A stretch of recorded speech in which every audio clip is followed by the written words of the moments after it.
सभी को नमस्कार।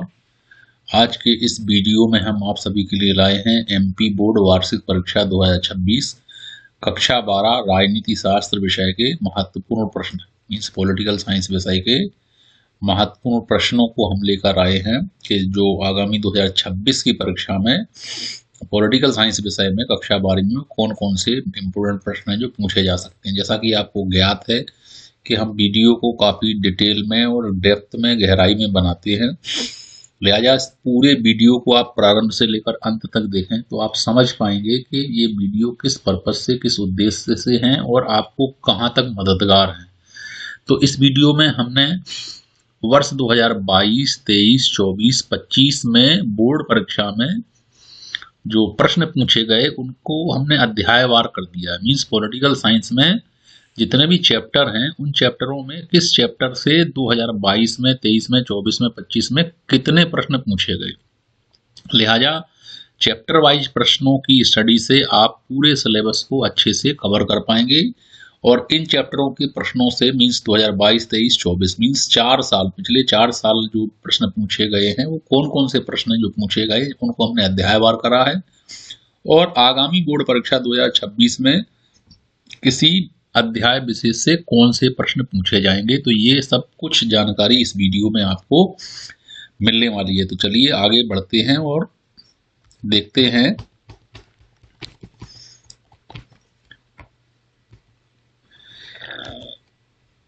हम महत्वपूर्ण प्रश्नों को।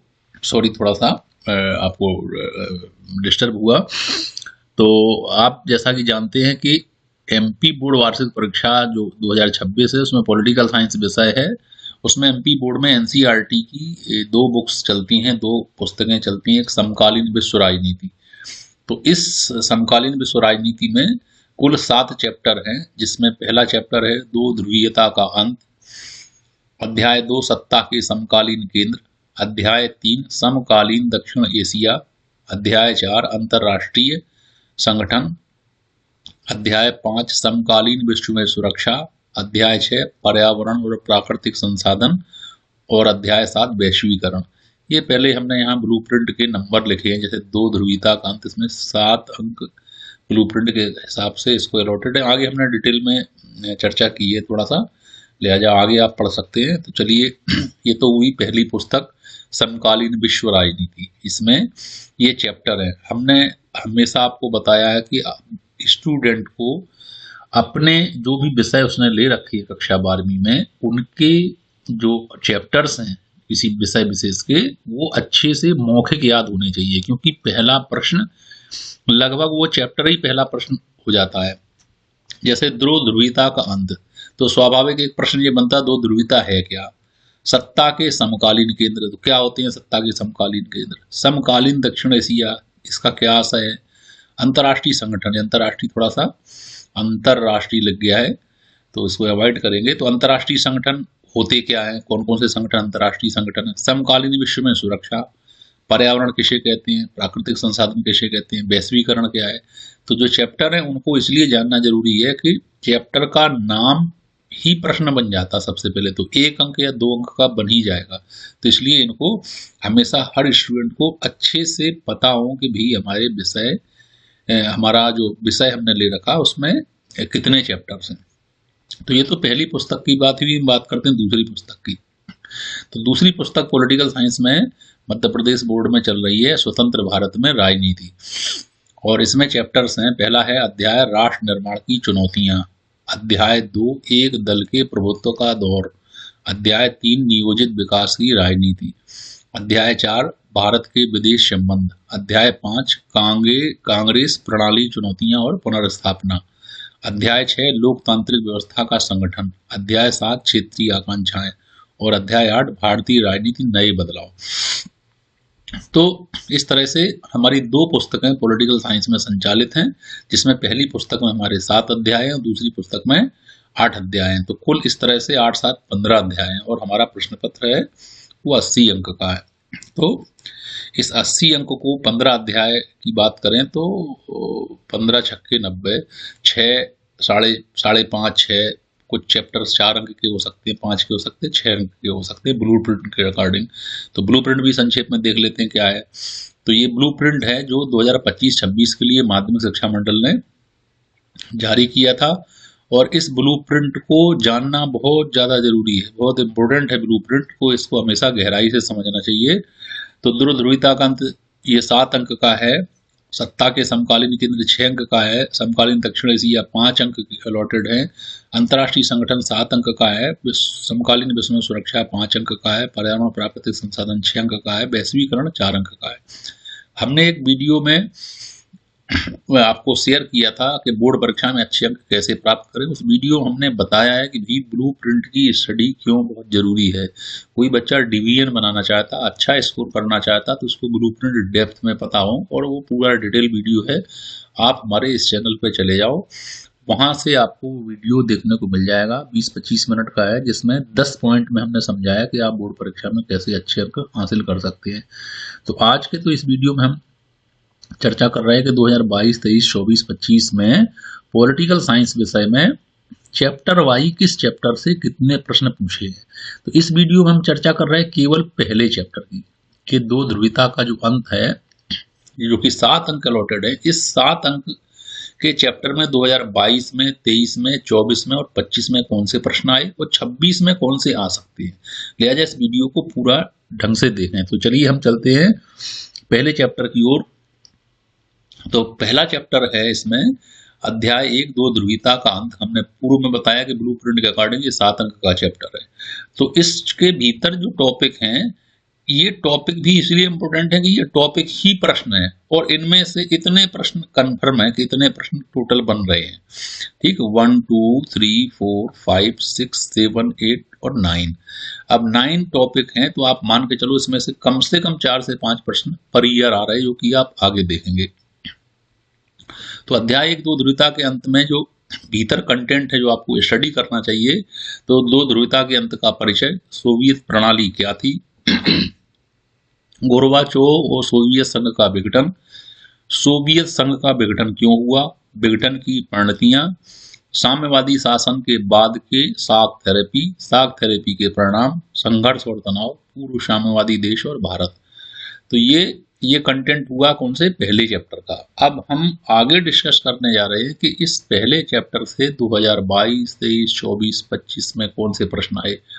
हम शुरुआत कर रहे हैं 2024 से, क्योंकि 2024 और 23 के प्रश्न जो हैं उनके आने की संभावना बहुत ज्यादा है। 22 के और 25 मीन्स लास्ट ईयर के प्रश्न आने की संभावना बहुत कम, 10% है। लिहाजा हमने अध्याय 1 के जो इम्पोर्टेंट प्रश्न देख रहे हैं वो 2024 से शुरू करें, तो आपको भी 2024 के 23 के प्रश्नों को ढंग से समझना चाहिए कि कौन कौन से प्रश्न पूछे गए। तो 2 ध्रुवीयता का अंत अध्याय से 2024 की परीक्षा में जो प्रश्न पूछे गए उनको मैं पढ़ देता हूं, आप उनको देख पा रहे हैं और नोट कर लें। आपको बहुत सारी पुस्तकें नहीं पढ़नी, बहुत सारे आंसर नहीं देखने हैं। ये प्रश्न हमने सब एक जगह निकाल के रख दिए, और हम 15 चैप्टर है, तो स्वाभाविक रूप से लगभग 15 वीडियो आपको उपलब्ध कराएंगे, ताकि आप ढंग से समझ लें कि 4 साल में किस चैप्टर से कितने प्रश्न आए हैं। एक वीडियो में इसलिए समाहित करना संभव नहीं कि लगभग वो 1.5 से 2 घंटे का हो जाएगा, इतना कोई नहीं देख पाता, ना देखता है। तो हमने शॉर्ट बनाया है, 15 minute, 16 minute, 20 minute maximum video है। तो 2024 की परीक्षा में जो प्रश्न पूछे गए, तो एक प्रश्न आया, बोल्शेविक कम्युनिस्ट पार्टी के संस्थापक कौन थे। अगला प्रश्न था, पेरेस्ट्रोइका और ग्लासनोस्ट क्या है। तीसरा प्रश्न है, सोवियत संघ के विघटन के 2 कारण लिखिए। अगला प्रश्न वर्ष 2024 में इस चैप्टर से पूछा गया, सोवियत संघ के विघटन के परिणाम लिखिए। एक और प्रश्न आया इसी चैप्टर से कि सोवियत प्रणाली के 3 दोष लिखिए। तो आपने इन प्रश्नों को समझ लिया होगा कि ये 1-1 नंबर के हैं, और नीचे 2 नंबर का और 3 नंबर का ये प्रश्न है। तो ये वर्ष 2024 की परीक्षा में पूछे गए। अब हम चलते हैं 2023 की परीक्षा में। तो देखो, बोल्शेविक शब्द आपने पिछले 2023 में भी देखा था कि आया था, यहाँ भी पूछा गया बोल्शेविक क्रांति हुई थी, कब हुई थी। साख थेरेपी का अर्थ पूछा गया है, सोवियत संघ के अंतिम राष्ट्रपति कौन थे। तो चैप्टर के नाम में इनका नाम छुपा हुआ है, यहाँ चूंकि चर्चा नहीं करना मुझे डिटेल में, अदरवाइज मिखाइल गोर्बाचोव आप लिख सकते हैं। सोवियत संघ और रूस दोनों शब्दों में अब अंतर है। सोवियत संघ को यूएसएसआर कहते थे उस समय, United state of Soviet Russia, उसी को सोवियत संघ कहते हैं। अब तो केवल रूस रह गया है। तो सोवियत संघ के विघटन के बाद जो पहले राष्ट्रपति उनके बने थे वो थे बोरिस येल्सिन, और मिखाइल गोर्बाचोव इनके अंतिम राष्ट्रपति थे। तो आगे हम जब डिटेल में डिस्कशन करेंगे पॉलिटिकल साइंस में तो वहाँ आपसे चर्चा करेंगे। यहाँ प्रश्न नोट कर लें, कर भी रहे होंगे संभवतः, वीडियो को देखते हुए अपन को करते जाइए। बोल्शेविक क्रांति हुई थी, साख्त-थेरेपी का अर्थ लिखिए। सोवियत संघ के अंतिम राष्ट्रपति कौन थे? सोवियत संघ के विघटन के कोई 3 परिणाम लिखिए और सोवियत संघ के विघटन के कारण लिखिए। तो सोवियत संघ पे देखो 2 या 3 प्रश्न 24 में भी आए, 23 में भी आए। हम देखते हैं 22 में क्या था। तो 22 में भी आप देखिए पहला प्रश्न नहीं आया कि ये सत्य असत्य में पूछा गया था कि 1990 में सोवियत संघ का विघटन हो गया था, तो ये असत्य है। सत्य क्या है चर्चा नहीं कर रहे, आगे करेंगे। द्विध्रुविता शब्द गलत लिख गया है, द्विध्रुविता है। द्विध्रुविता का अर्थ लिखिए, 2022 में पूछा गया था। द्विध्रुविता क्या है? साख्त-थेरेपी का अर्थ लिखिए। इसके अलावा पूछा था सोवियत प्रणाली क्या थी, लिखिए। और साख्त-थेरेपी के किन 3 परिणामों को लिखिए। तो ये 2022 की परीक्षा में अध्याय 1 2 ध्रुवीयता के अंत से प्रश्न पूछे गए थे। हम देखते हैं पिछली साल मीन्स 2025 में इस चैप्टर से कौन से प्रश्न आए थे। तो 2025 की परीक्षा में इस चैप्टर से प्रश्न आए थे कि सोवियत संघ में कितने गणराज्य थे। मीन्स जब सोवियत संघ विघटित नहीं हुआ था इसके पहले उसमें कितने गणराज्य थे, जो बाद में जब सोवियत संघ का आप सभी जानते हैं विघटन हो गया, विघटन होने के बाद जितने भी गणराज्य थे वो सब स्वतंत्र हो गए, स्वतंत्र देश हो गए। यूक्रेन था, कजाकिस्तान, ताजिकिस्तान, ये सब तुर्कमेनिस्तान, ये सोवियत संघ के ही हिस्से थे जो स्वतंत्र हो गए, अपने आप को इन्होंने अलग कर लिया और खुद में एक अलग देश बन गए। तो सोवियत संघ में कितने गणराज्य थे? साख्त-थेरेपी का वर्ष ये सही जोड़ी में पूछा गया था कि साख्त-थेरेपी कौन से वर्ष में हुई थी। इसके अलावा साख्त-थेरेपी के किन्हीं 2 परिणामों को लिखिए। सोवियत प्रणाली से क्या आशय है, ये पूछा गया है। ये सोवियत संघ पे काफी प्रश्न आए हैं, देखो फिर से पूछा गया है। अगला 2025 में आया, सोवियत प्रणाली की किन्हीं 3 विशेषताओं के बारे में लिखिए। इसके अलावा पूछा गया है कि साख्त-थेरेपी को इतिहास के सबसे बड़ी गराज सेल क्यों कहा जाता है। तो ये बड़ा इंपॉर्टेंट प्रश्न पूछा गया था कि साख्त-थेरेपी को इतिहास के सबसे बड़ी गराज सेल क्यों कहा जाता है। तो ये 2025 में इस तरह से ये 5 या 6 प्रश्न दिए हुए हैं, 6 प्रश्न पूछे गए थे, जिसमें से 1 अंक के प्रश्न भी हैं, 2 अंक के भी हैं, 3 अंक के प्रश्न भी हैं। तो कुल 7 अंक का चैप्टर था। तो चलिए ये तो हुआ पिछले 4 परीक्षाओं में प्रश्न पूछे गए। अब हमारी उत्सुकता इस बात के लिए होगी कि भैया 2026 में इस चैप्टर से कौन से प्रश्न आ सकते हैं और आपका क्या ओपिनियन है। तो भी हमारा ओपिनियन है, अनुभव है जो, और विषय विशेषज्ञों से चर्चा के बाद हम आपको 4 या 5 प्रश्न दे रहे हैं जो आप हर हालत में उनको अच्छे से तैयार करें। नंबर 1 तो 2 ध्रुवीयता पर प्रश्न, जैसे 2 ध्रुवीयता क्या है ये बिल्कुल आ सकता है, आप उसको अच्छे से तैयार करिए। अगला प्रश्न है सोवियत संघ का विघटन क्यों हुआ, ये इंपोर्टेंट प्रश्न है। एक है साम्यवाद क्या है, इसका भारत से क्या संबंध है। तो ये प्रश्न कभी भी नहीं आया पिछले 4 साल में, आपने देखा होगा। ये प्रश्न इसलिए संभावना क्योंकि आप देखेंगे आपकी विषय वस्तु में साम्यवाद जरूर दिया हुआ है। और साख्त-थेरेपी के परिणाम लिखिए और सोवियत प्रणाली से क्या आशा, इसकी विशेषताएं लिखिए। तो आपको ये 5 प्रश्न हर हालत में तैयार कर लेने हैं और ये घूम फिर के 1 या 2 अंक में इधर उधर करके 1 2 3 यही प्रश्न फिर से घूम फिर के आते हैं। तो ये प्रश्न आप तैयार करेंगे तो निश्चित तौर पे आपको एनुअल एग्जामिनेशन में ये इन प्रश्नों को पढ़ने में सुविधा रहेगी, इनकी तैयारी में सुविधा रहेगी। तो यदि आपके पास समय कम है तो इस वीडियो में संक्षेप में हमने 4 वर्ष के अध्याय 1 से संबंधित प्रश्न दे दिए। हम अतिशीघ्र अध्याय 2 के प्रश्न भी देंगे और हम आपको एक वेबसाइट अक्सर रिकमेंड करते हैं mpboardstudy.com।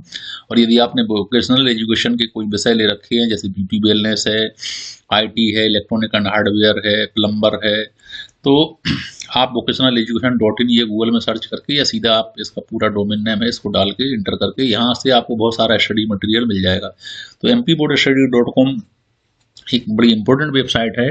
मैं इसको सर्च करके दिखा देता हूँ। बहुत सारे स्टूडेंटों के पास क्या किसी न किसी रूप में लिंक पहुंचती है और डिटेल में वो उस वेबसाइट को देखना नहीं आता। तो एक अच्छी वेबसाइट को हम कैसे देखें, इसको देख लेते हैं। वीडियो भी हमारा खत्म नहीं हुआ, आगे भी कुछ पॉइंट है जिसकी हम चर्चा करेंगे।